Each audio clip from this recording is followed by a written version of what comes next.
Okay, so good day everyone. So the reason why I conduct asynchronous class for this topic is because I want to acknowledge that somehow we are behind schedule na. So due to the recent suspensions and holiday. So to ensure na makakatch natin yung ibang section na hindi tayo mahuhuli.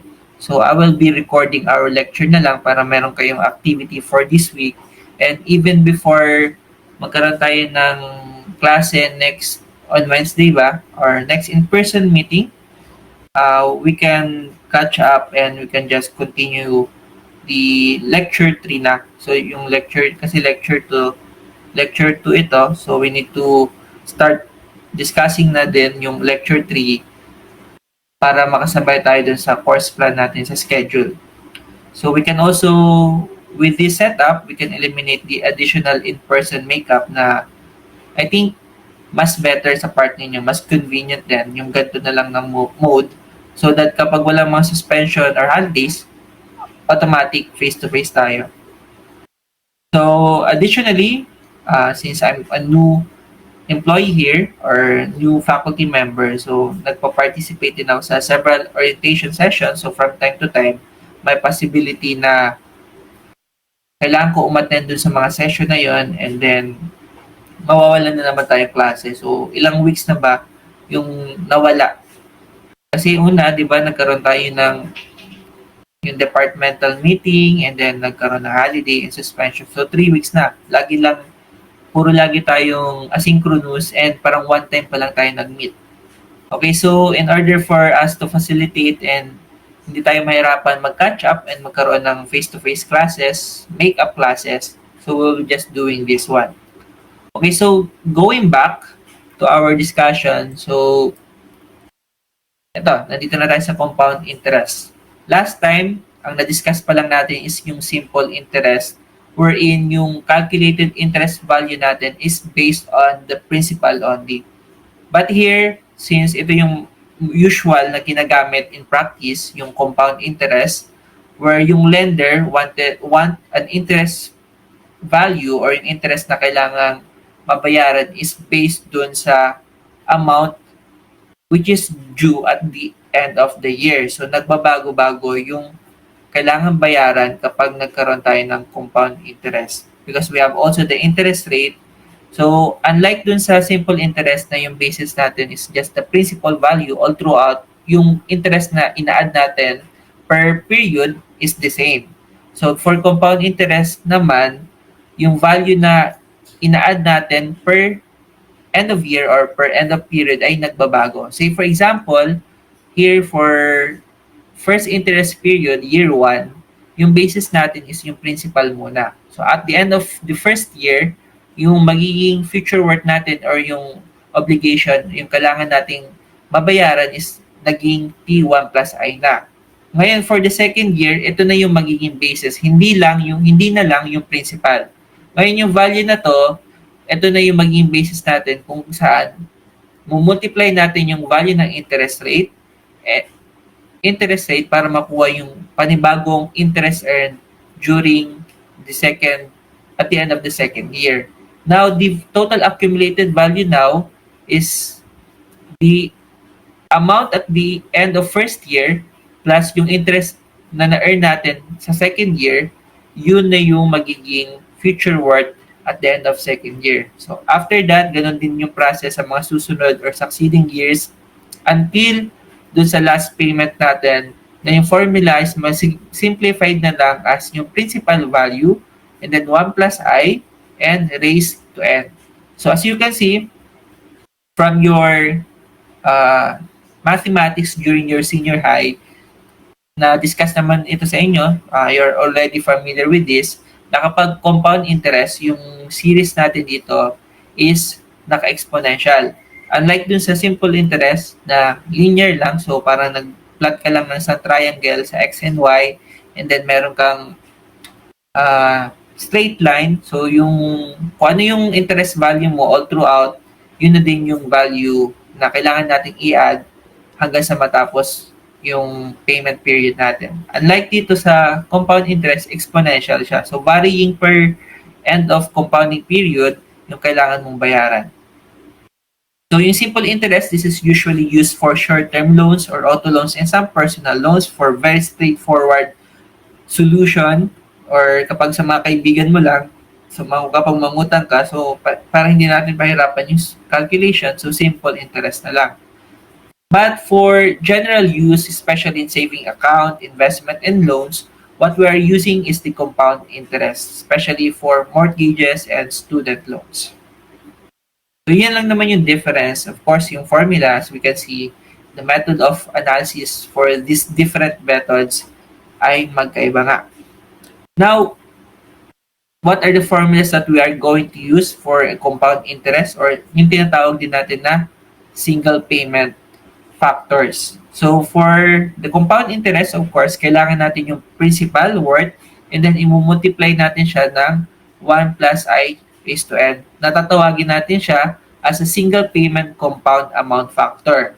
So to simplify this in a different notation, engineering economic notation, yung single payment compound factor, if given tayo ng P and kailangan natin mahanap yung future worth, pwede natin siyang isulat, or yung statement natin can be simplified into F given P and then I% and interest period.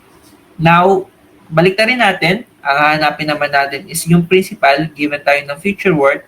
So, simple lang. Ganito lang yung gagawin natin, which is just P over F, I%, and interest period.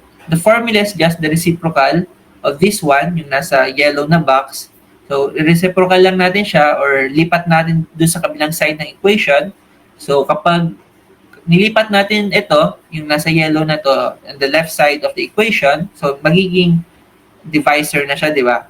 So, para maging nasa taas siya ng equation, gagawin lang natin negative yung exponent niya. So, ngayon, yung formula natin kapag given tayo ng F and kailangan natin mahanap yung present worth, ang gagawin natin is we just change or replace the positive sign, or kung walang sign dyan, kasi of course positive naman, na negative na yung gagawin natin. So negative na yung period natin. Now, tatawagin natin siya as single payment present worth factor. So here we also have two types of additional interest rate that we need to consider here for single payment, especially in compound interest. Una, we have the nominal rate. So the nominal rate is the rate of interest stated in interest rate on a loan or investment, which does not take into account the effect of compounding with year. So, say for example, the lender would say the interest rate is 15% per year. So, meron tayo dito yung una, but may follow up na word na compounded monthly. So, that would mean that every month, kailangan nagko-compound or nag-i-increase yung utang natin. While yung effective interest rate is the actual interest rate that takes into account the interest rate compound within the year. So here's the formula that we can use to calculate the effective interest. So this is just 1 plus R over M raised to M minus 1. So in this way, yung effective interest rate, pwede na natin ma-quantify or makapag-decide kung alin bang offer yung magbibigay sa atin ng mataas na interest earned, and also yung interest paid na kailangan nating bayarin. Kasi of course, meron tayong iba-ibang statement or interpretation when it comes to the nominal or effective interest rate. So meron tayong hindi lang monthly, no? Pwedeng compounded quarterly, pwedeng compounded annually. So in that way, kahit iba-iba yung compounding period, with the effective interest rate, we can quantify which of those yung magbibigay sa atin ng mababang value lang ng interest, and also yung magbibigay ng mataas na value ng interest rate, which mas okay siya kapag nagsisave tayo. Pero kapag yung purpose niya is utang, so yung lender nagbigay sa iyo ng statement na compounded monthly, and then yung nominal interest is just the same, alin ba yung magbibigay ng mataas na interest earned? in the total na kailangan bayarin. So of course, ang mas gusto natin, yung mas onti lang nababayaran. So in that way, with this equation, we can, of course, give us an idea kung ano yung magiging decision natin, especially for investment and for borrowing purposes. Now, solving problems na ba? Okay, so we have this sample problem and I'm going to present to you the solution that we are going to use. So I'm going to have here a manual solution using a whiteboard. Okay, so start na natin yung pag-solve sa example number 7. We have here a college student comparing two investment options to understand the differences between the nominal and effective interest rate. She has 10,000 pesos to invest and has two options.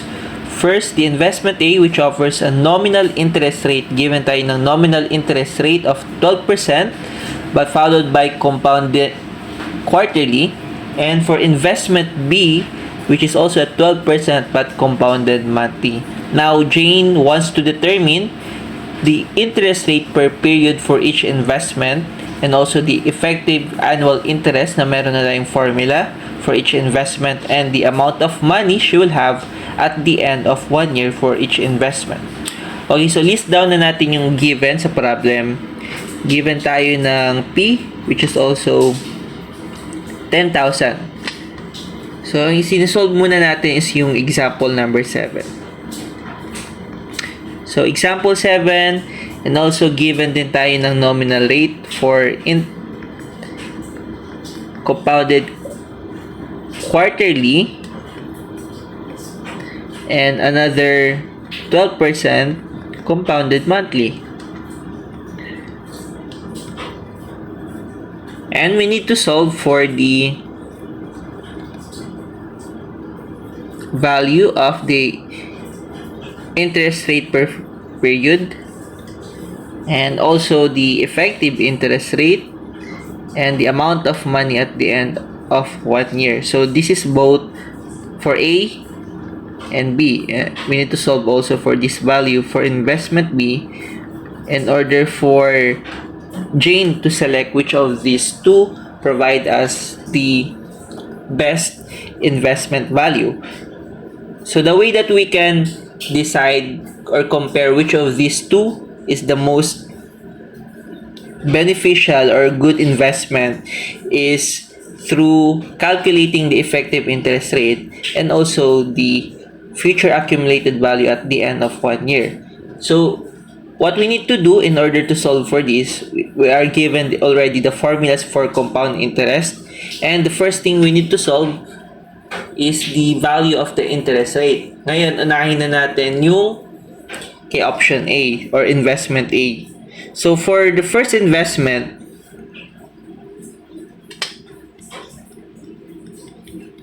we need to solve for the interest rate value. Our formula for the interest rate value is just the nominal rate divide natin ng compounding period in a year. So, meron tayong 12% na nominal and meron din tayong compounding how many period in 1 year quarterly. So, how many quarters in 1 year? So, in 1 year, meron tayong 4. So, in 1 year, kailangan nagko-compound yung value natin at 12%. Nominal. But for the actual interest rate that we are going to use in the formula, we need to divide the 12% by 4. So what we will be getting from your calculator is around 12 over 4, then 3%. So yun na. Yun na yung value ng I natin. And for the effective interest rate, we have EI. Gawin na lang natin effective interest rate for A. Yung formula natin dyan ay 1 plus R over M raised to M minus 1. So, direct substitution na lang. We are going to put all the values na given naman sa problem. So, R over M, so we have 0.12. And yung M natin is 4. So, for compounded quarterly, this is 4. And multiply lang natin ng 4 to get, raise natin sa 4 and then subtract natin ng 1 to to get the value of the effective interest rate, which is around 0.1255 or 12.55%. Now, meron na tayong value ng effective interest rate. We can also get the value of the future worth accumulated after the end of the year. Take note that from the formula of effective interest rate, R over M, so this is just the value of our I. Same lang yung formula natin. I mean, sa part na to, ito yung R over M natin. So, we can simplify the formula as 1 plus I raised to M minus 1 if you have already the value of I. Now, going back, we need to solve for the value of future worth.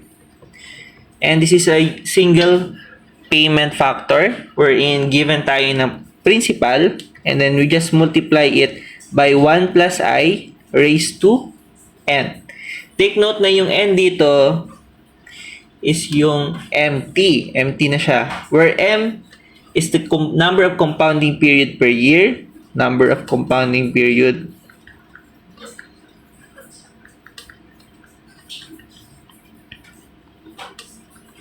So, in this case, 4, di ba?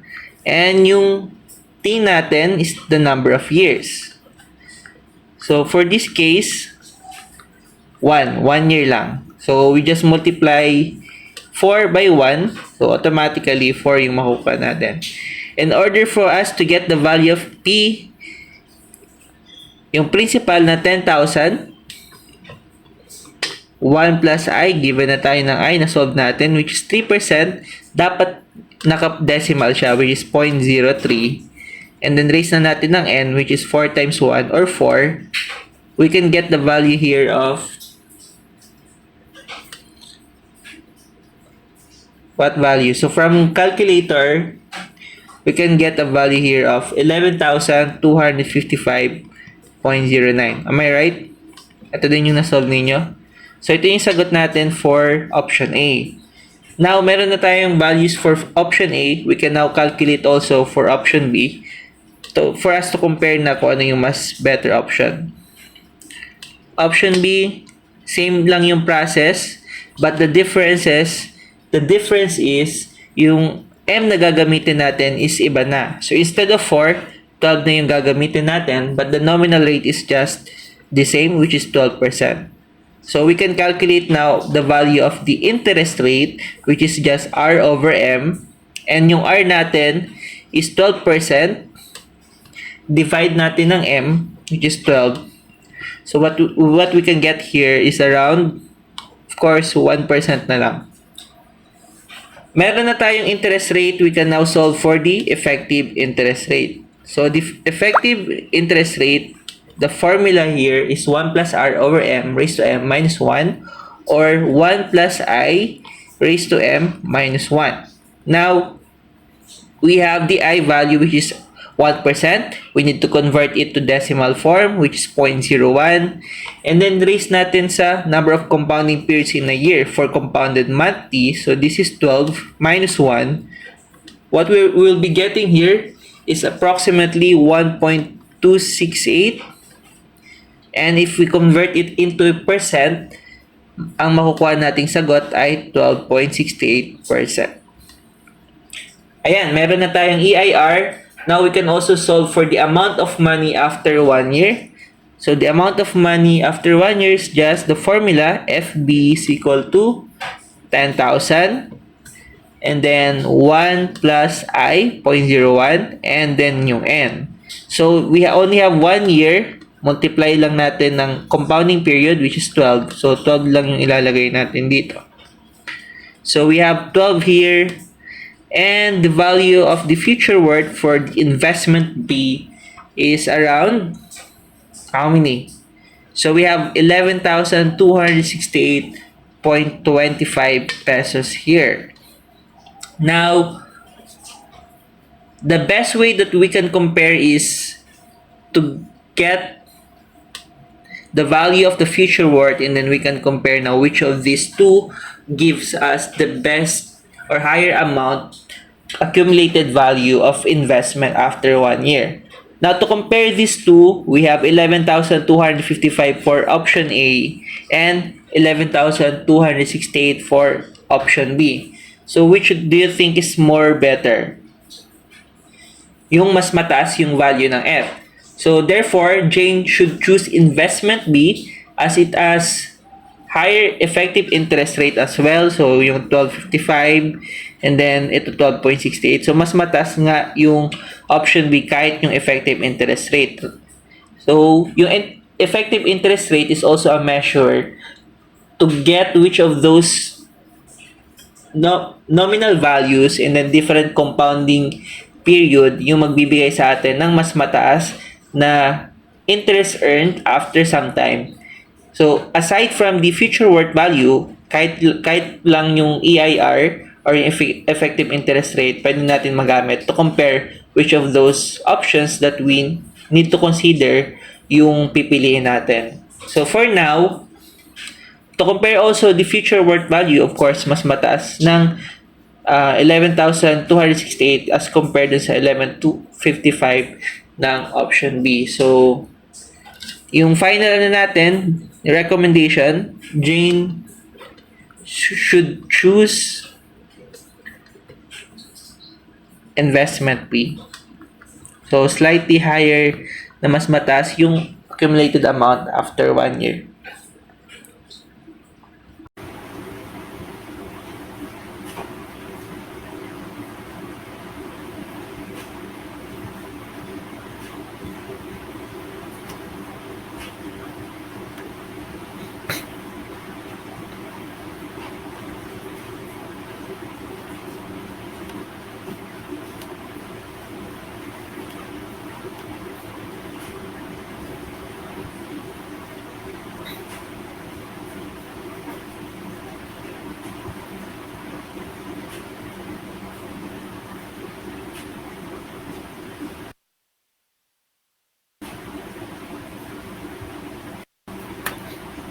Okay, so now we are here for example 8. So we have a loan of 10,000 again with a simple interest payable for 8 months at an annual interest rate of 25%. So, but we need to decide that you decided to pay it off early at 6 months. So, kailangan natin i-calculate yung total amount that you will pay at the 6th month using simple interest. Additionally, we need to determine the amount you will pay at the 6th month if it is compounded monthly at the same annual rate. So, ano yung solution natin dito? Okay, so sa mga ganitong problem class, check nyo yung requirement. So, merong 8 months or 6 months. Ngayon, we need to identify yung mga nuance or yung mga hindi naman kailangan. So, ano ba yung hinahanap? Ang hinahanap lang dito is yung interest rate. I mean, yung kailangan nating bayaran after 6 months. Although yung condition is 8 months. Pero ang kailangan nating hanapin ay yung total value at the 6th month. So, for this problem, iba yung kailangan nating bayaran. Pag 8 month, iba din yung value na kailangan nating bayaran at 6 month. Pero sa problem, ang hinahanap is yung 6 month only. So, kailangan aware tayo kung anong yung hinahanap para mas yung pag-solve natin mas mabilis and hindi na tayo mag-aalat pa ng time. And what we only going to provide is yung, ayan, merong ano yung NDRMC. So, siguro meron ding mga ganong warning or ang tawag din, mga message from the NDRMC because of the heavy rainfall that we have today. So ngayon, para hindi maba, solve na natin yung problem and kung ano lang yung hinahanap. So for the solution, unahin muna natin, sabi sa problem, una, kailangan natin isolve yung value, yung future worth, at simple interest. And afterwards, we're going to solve the value of the future worth kapag compounded naman siya.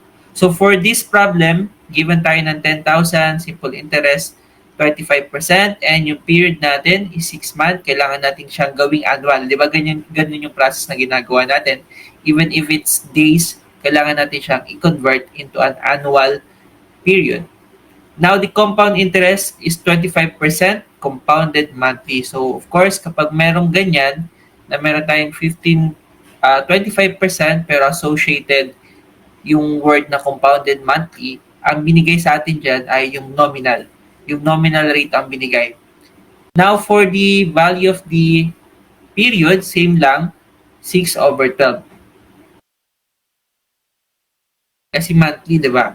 So, kailangan natin siyang kunin into a timeline na dapat naka-annual siya. So, 6 months, 0.5. So, we need to solve for the simple interest and compound interest. So, our solution, we need to solve for the amount of money after 6 months for simple interest. Our formula for this is just F is equal to P, 1 plus NI, and then substituting the values, 10,000, 1 plus 6/12, and yung interest natin, 0.25, interest rate ng 0.25, we can get the value of 11,250. Now, for the compound interest naman, FP is equal 1 plus I, and then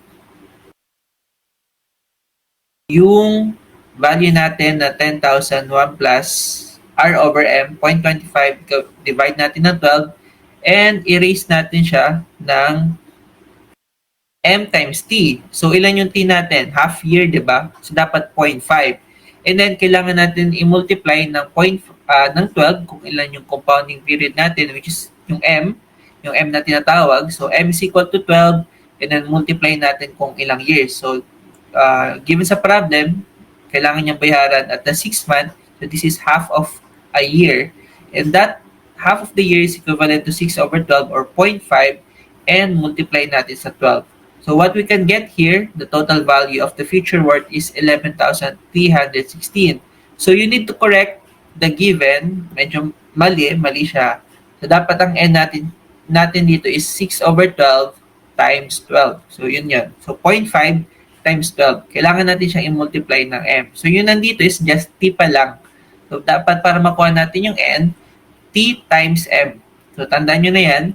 So, dapat T times M. Now, going back,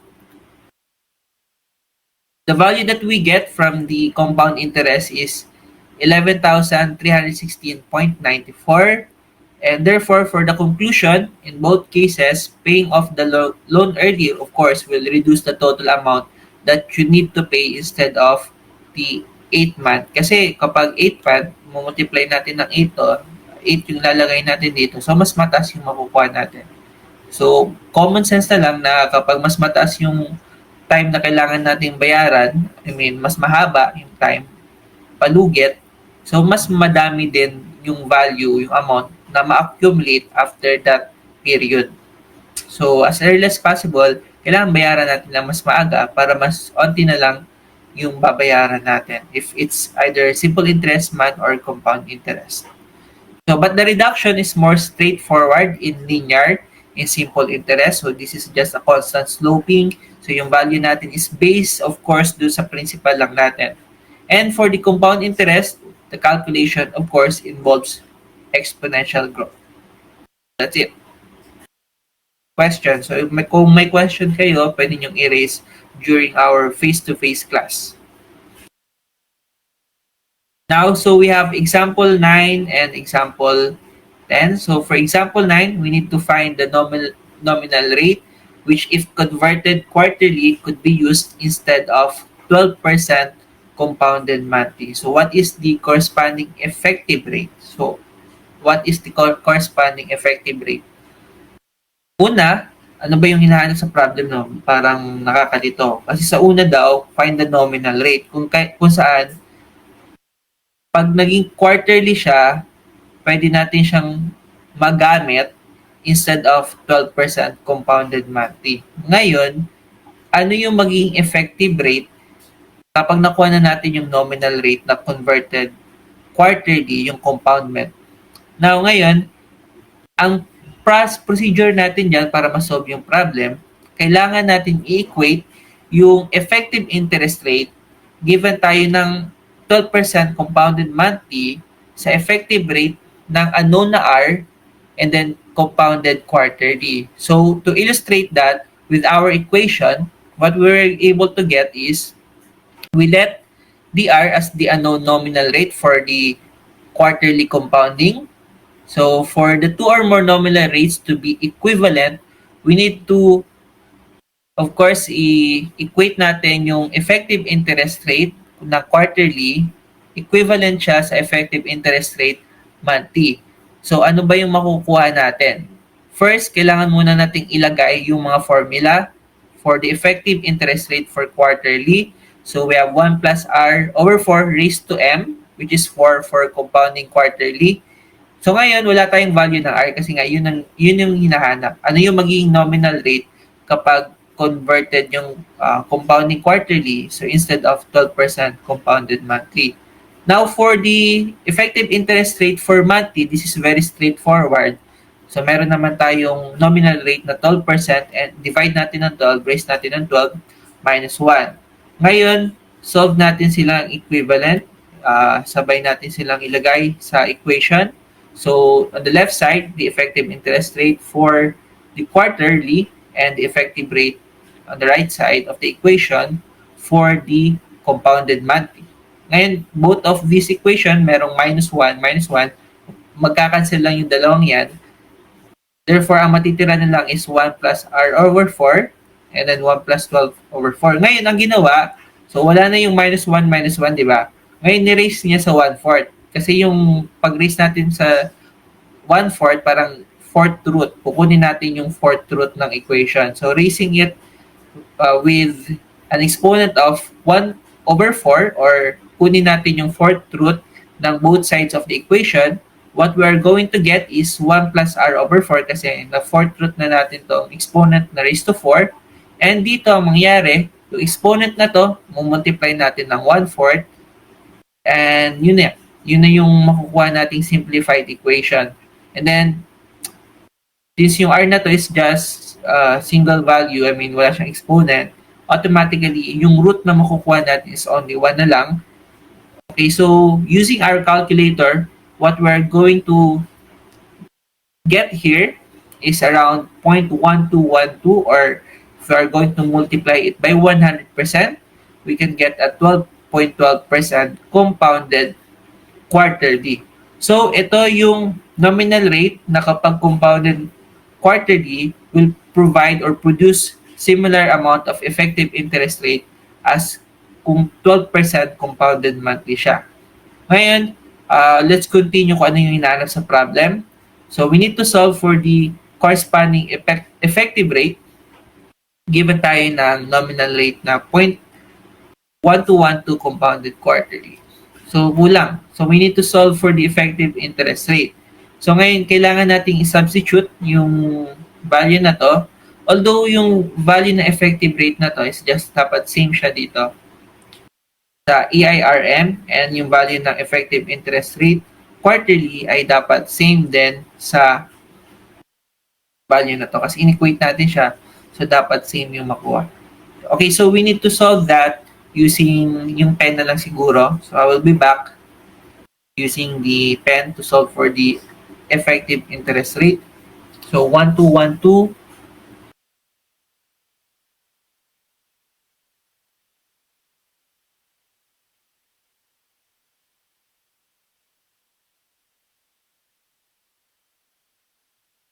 So we have 2,000 loan was originally made at 8%. So the loan was extended for 3 years without the interest being paid. Now, but the new interest was changed to 10% and now it is compounded semi-annually.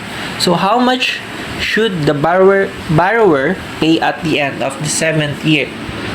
Okay, so for this problem, dalawa yung kailangan, no? I mean, isa lang yung kailangan na i-solve pero dalawa yung method na na-present. So, we have the simple interest and yung compound interest. So, mas okay na kailangan natin gumawa ng cash flow diagram para ma-visualize natin yung problem. So, we have how many years here? So, 3 plus 4. So, 7 years daw. 1, 2, 3, 4, 5, 6, and then 7. So, year 1, 2, 3, 4, 5, 6, 7. Okay, so at year 0, may nakuha ka na 2,000.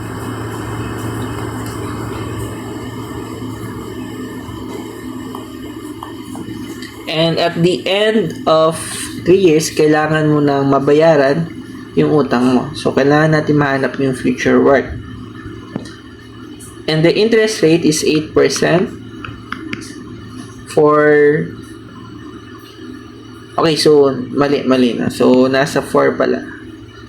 Okay, so was originally made at 8% simple interest for 4 years. So, unang payment is 4 years. So, we have at an interest rate of 8%. So, this is under simple interest.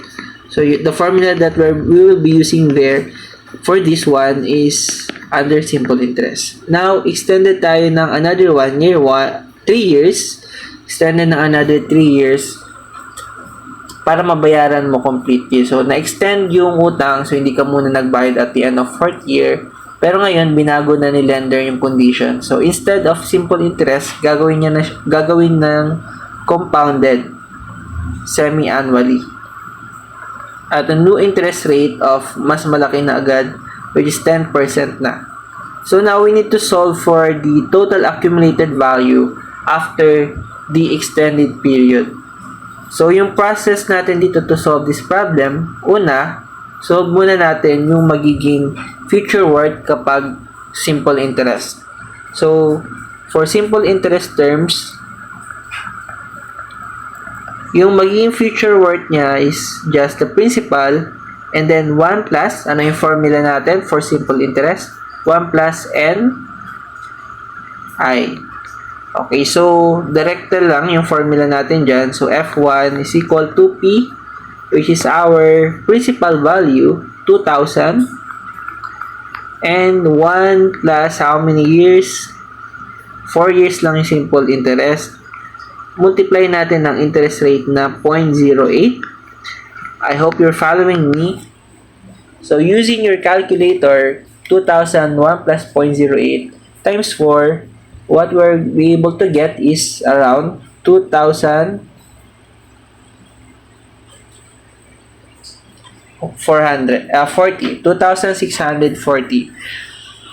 So, yun yung value na babayaran niya na sana after 4th year. Pero since hindi niya binayaran, binago yung terms, eto na yung i-assume natin na magiging present worth niya, panibagong present worth. So, we can use the formula of compound interest, assuming na yung F1 natin, ito na yung year 0 niya sa panibagong term or period na payment, which is nasa compound interest na siya.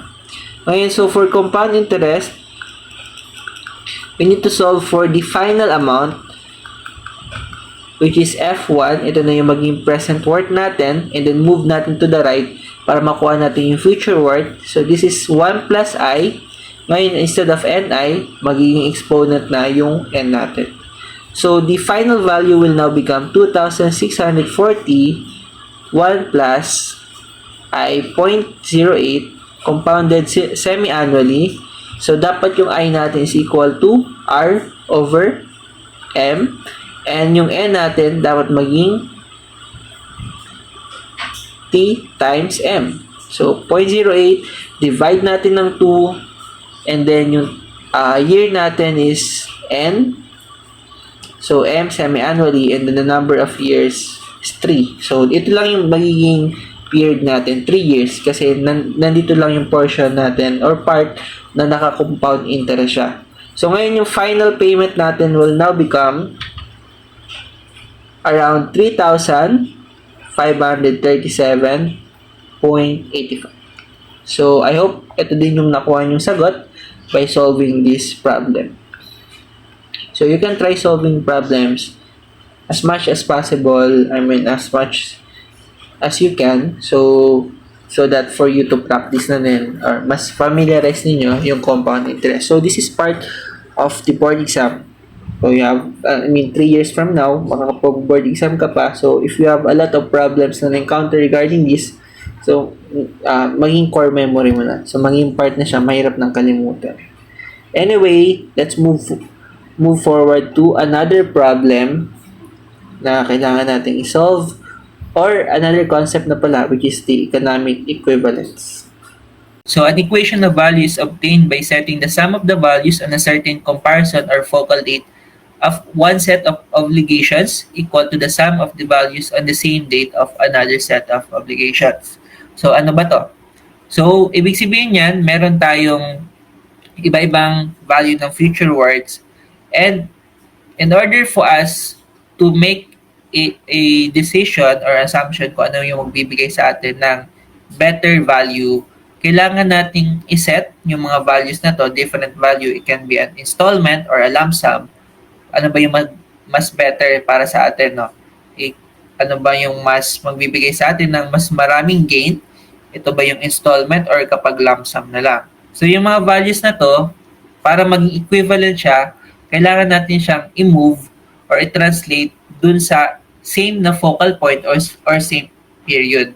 So gagamitan natin siya ng formula ng uniform series in order for us to evaluate kung alin yung magbibigay sa atin ng mas mataas or mas mababang value ng present worth. So pwede ding sa year 0 or yung year 3. So it can be a future worth or a present worth analysis. So based dito sa definition, when you have different payment structures such as a series of future payments, a lump sum, or an advance payment, so we need to compare them on an equal footing. So this is where the equivalence come into play. So by converting all the payments to their present worth or pwede ding future worth, we can determine whether a particular payment structure is more favorable than the other. So yung pinaka-important lang para makapag-decide tayo, dapat yung period natin or focal point na sinasabi ay isa lang. So hindi tayo pwede makapag-decide na magkakaiba yung time nila because of the concept of time value of money. So iba-iba yung value, di ba, ng money per different time. So that's why in order to evaluate those different values of money, we need to move them those value into a single point lang. Dun pa lang maging equivalent yung mga values na yun. So for example, if you're evaluating a loan with periodic payments versus one-time payment, so equivalence help us understand which option minimizes the financial burden.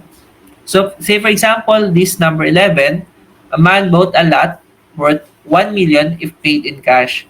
And on the installment basis, he paid the down payment of 200,000. So down payment 200,000, and then 300,000 at the end of 1 year, and 400,000 at the end of 3 years. And the final payment at the end of 5 years. So what was the final payment if interest was 20%? So ano ba yung gagawin natin to solve this problem? So first, kapag mga ganitong involved na yung different payment value, mas okay na meron tayong cash flow diagram to visualize, and also mas mapadali sa atin, no? Kasi kung formula lang, hindi natin na-visualize, pwedeng magkamali kayo or mahirapan kayong i-include lahat ng mga payments. Pwedeng may ma-miss kayo na payment na dapat kasama pala dun sa equation. Usually, ganun yung mga issue. So, mas okay, i-analyze natin yung problem, and then we include all those given sa problem dito sa cash flow diagram natin. So, we need to draw a cash flow diagram. So, sabi sa problem, 1 million yung present worth natin paid in cash. So, pwedeng kapag installment basis yung kailangan natin, we can pay a 200,000.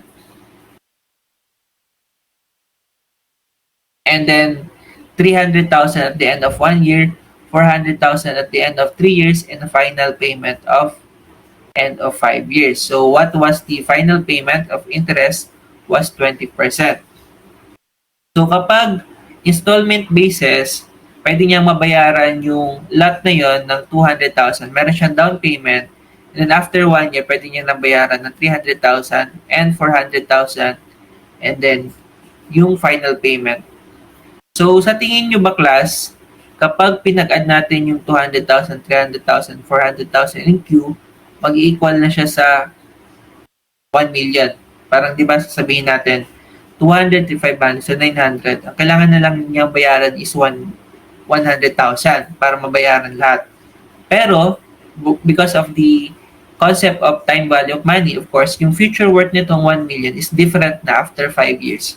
So that's why we need to use this equation equivalence in order to solve for the value of Q in such a way na mag-equivalent siya dun sa present worth natin. So ano ba yung gagawin natin? So ang gagawin natin is kukunin natin yung present worth ng individual future worths na to. So for example, for the first year, kailangan natin makuha yung present worth niya.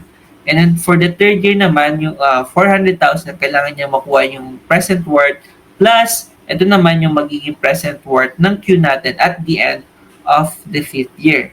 Now, going into our equations that I have presented to you a while ago, we can equate na this problem. So, we have the obligation. So, total na kailangan niyang bayaran dapat equal dun sa magiging payment natin. Excuse. So, for our obligation, kailangan meron babayaran niya, yung of course, yung 1 million. Then, list down natin yung different payment at different time, yung mga naka-installment, no? So, at first, yung down payment niya is 200,000 plus I, and then 300,000 plus I. So, this is dapat negative. Tama ba? Kasi present worth yung kinukuha natin. So, take note of this. Bali yun nandito sa solution kasi minadali. So, dapat negative to. Negative yan, negative, negative, negative n. So, 1,000 and then 200,000, 1 plus 0.20 kasi year 0, plus 300,000 and 1 plus 0.20 raised to negative 1. Replace nyo na, palitan nyo class to. Dapat negative 1 kasi future worth, present worth yung kinukuha natin. So, given tayo ng F, ang kailangan natin i-solve is yung present worth ng individual amount na to. Plus 400,000 and then 1 plus 0.20 raised to negative 3 plus yung Q na kailangan nating bayaran at the end of 5th year. So, pa tayo magbabayad? So, si man dapat. So, joke na. So, Q plus 1 plus 0.20 raised to negative 5. So, ngayon, equate nyo lang lahat yan. So, using your calculator, you can get the value of 792,560. So, i-correct ko na lang to sa handouts na ipoprovide ko sa inyo. So, ito yung sagot natin for example number 11. Now, let's move on to another topic. So, ang dami nating additional topic dito sa compound interest. Okay, now, we move to discrete compounding. So, for discrete compounding, or continuous compounding, so it is frequently used in the pricing of zero coupon bonds and other financial derivatives. So, the interest is compounded at the end of each finite length period. So, walang daily or monthly. So, sobrang dami. Infinite, no? Nandito siya. So, nandito siya sa mga point-point na to. So, it is assumed that the cash payment occur once per year but the compounding is continuous throughout the year. So, walang specific day or time na ginagamit for continuous compounding. So, the formula that we are going to use here is F is equal to P E raised to Rn, where E is the base of the natural logarithm. So, sa calculator ninyo, meron yan, but you can approximately estimate the value, which is around to 2.71828, and the annual nominal rate expressed as decimal. So, pag sinabi 15% compounded continuously, yung 15% dun is yung R natin.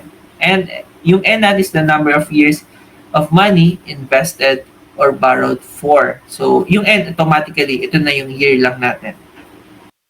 So, for example, number 12, we need to compare the accumulated amounts after 5 years of 1,000 invested at rate of 10% per year compounded annually, semi-annually, quarterly, monthly, and daily, and continuously. Ngayon, sa problem na to, pwede nating ma-compare kung alin yung magbibigay sa atin ng mataas na value. So, interest earned after 5 years. So, same lang sila ng nominal rate na 10%, pero magkakaiba ng compounding period. Ngayon, malalaman natin kung alin yung magbibigay, of course, ng mataas na value. So, unahin na natin yung annually. So, for annually, the formula is just 1,001 plus R over M. Yung M natin is 1 for 1 year. And then, raise natin sa 1 times 5, which is kung ilang years, multiply natin ng compounding period, which is 1 kasi annually lang. So, equal natin siya sa 1,610.51. And for semi-annually, so yung M natin dito is 2. So, the formula is just the same, 1 plus R over M. So, 1 plus 0.10 over 2. And then, 2 times 5 is equal to 1,628.89. So, kapag compounded monthly, semi-annually siya, mas mataas siya dun sa annually. So kapag investment siya, this is good. Pero kapag ano siya, obligation or borrowed, hindi okay yung semi-annually, no? So mataas yung increase niya. Ngayon, moving forward, sa quarterly naman, so yung papalitan lang natin yung M natin na instead of 2 or 1, gagawin na natin siyang 4. And then, yung exponent natin is, will become M times the number of years, 4 times 5. So we can get here a value of 1,638.62. Now, for monthly, we have 1,000, 1 plus 0.10 over 12 is natin sa 12 times 5, and we can get here a value of 1,645.31, which is much bigger from those three na masolve na natin. And for daily, assume natin na ordinary. So for ordinary, 360 yung number of days natin.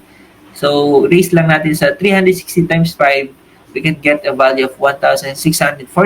And lastly, yung continuously, the formula that we are getting, will be using is P, E, and then raised to Rn. So what we can get here is just, we plug in the value of 1,000, and then yung E natin sa calculator, shift, ano ba siya?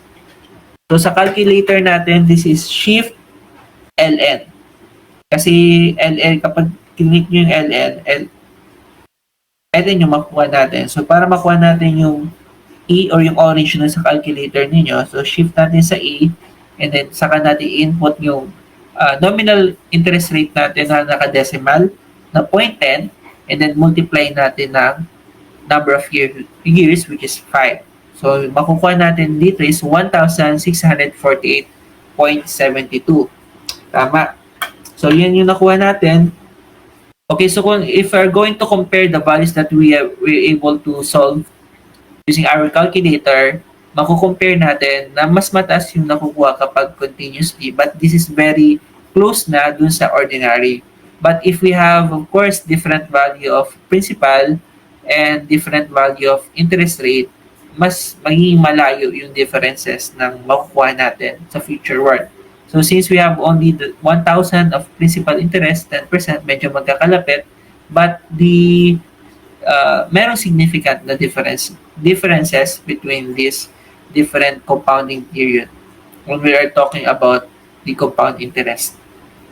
I think that's it for the continuous compounding or discrete compounding. So this is just a direct substitution of formula. Now let's talk about discount. So discount is on negotiable paper is difference between the present worth or the amount received for the paper in cash and the worth of the paper at the sometime in the future. So to simplify, discount is just an interest paid in advance. So the concept of discount here refers to a financial term used primarily in the context of loans, bonds, and other financial instruments. So this is different dun sa alam na natin na definition na discount, yung nilalagay natin sa damit or sa mga product. So iba yun, which is yung discount, di ba? Mas okay kapag may discount kasi mas mababa yung presyo. So kapag bibili kayo sa SM, yun yung tinatawag nating discount. So kapag may 30% discount. But for engineering economy, yung definition natin ng discount is the amount of interest paid in advance. So, ibig sabihin ng class niyan is yung interest rate na kailangan babayaran mo na accumulate after some time, babayaran mo na this year or at year 0 para in the future, kung ano ang bababayaran mo na lang is yung principal value. So usually, di ba dapat kapag meron kang piso and then 10%, so magiging na siyang 1.10 after a year. So ngayon, ang kailangan na natin bawasan yung 0.10 na na-accumulate. So makukuha mo na lang is 0.9. So makukuha mo ngayon 0.9, pero after 1 year, ang kailangan mo pa ding bayaran is yung principal value natin na piso. So yun yung concept natin ng discount. I think mas maintindihan nyo siya kapag nag-solve tayo ng problem. But the formula of discount is just equals sa future worth minus the present worth. And then, yung formula natin for the discount rate is just the discount over the principal. And this one Yung formula natin to get the interest rate natin based sa 1-year period is just naka-base lang siya sa compound interest natin na formula. So if we're going to use the formula of compound interest, you can also get the same value of I even using this, even hindi natin gamitin yung formula na to. But take note na yung discount natin is naka-base sa 1-year period na time lang. Okay, so solve tayo ng problem. Okay, so kompleto na, dito na yung solution. So discuss na lang natin. So first, a man borrowed 5,000 from the bank and agreed to pay the loan at the end of 6 months. So the bank discounted the loan and gave him 4,000 in cash. So what was the rate of interest? What was the rate of discount for the first requirement? Second, what was the rate of interest and what was the rate of simple interest for 1 year? Now for this problem, ito, di ba? So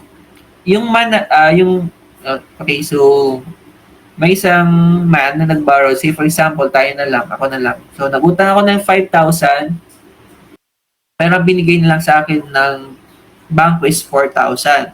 So ngayon, ano yung rate ng discount ko? So, yun yung una nating hahanapin. So, given tayo ng formula na na-present ko a while ago, this is just the discount over the principal. And ano ba yung discount? So, yung discount, this is just the difference between the principal minus yung nakuha natin ngayon, divide natin ng principal. So, yung principal natin dito is just, yun pa din yung present worth natin. Pero, kung isipin natin, ito na yung magiging future worth natin. Kasi ito yung value na kailangan natin bayaran, di ba? And then, yung nakuha natin kasi pera ngayon is just 4,000. But for the concept of discount, yung principal natin is yung value ng utang natin na kailangan natin bayaran at the end of the loan period. So ngayon, since yung concept is medyo magkaiba, pero yung concept is just the same sa compound interest combined ng simple interest, so we can get the value of the discount rate. So yung value ng discount rate, gamitan lang natin siya ng formula, which is just the difference na kailangan mong bayaran minus na nakuha mo ngayon, and then divide natin ng principal value.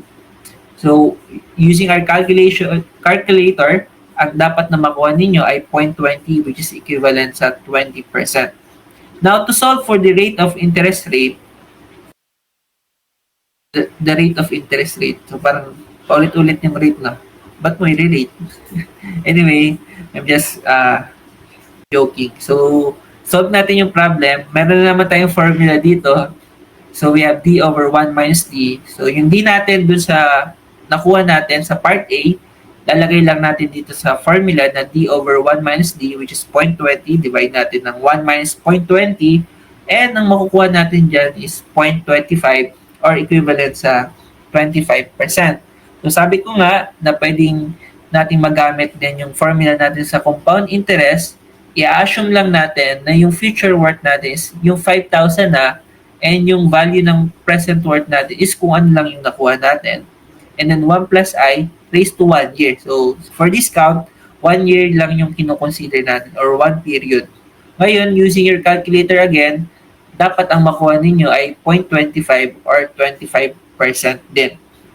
Kasi yung basis ng formula na to is galing lang dito. Ngayon, we need to solve for the rate of simple interest using now the exact time, not 1 year, but yung 9 months.